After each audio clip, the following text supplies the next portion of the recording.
Inubos na ito, diba? Nilagyan ko ito ng cream stick. Tapos, lalagyan natin ng ganito. Mukhang yam-yam na.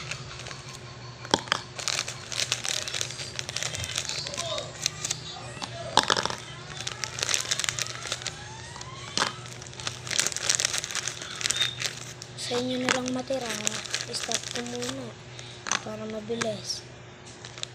So guys, itago muna ako dito. Ito na yung result nyo.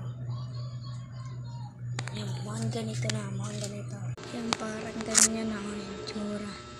Naman yan mga ganun. Tapos chocolate. Nga pala guys, di ko na ito matatapos.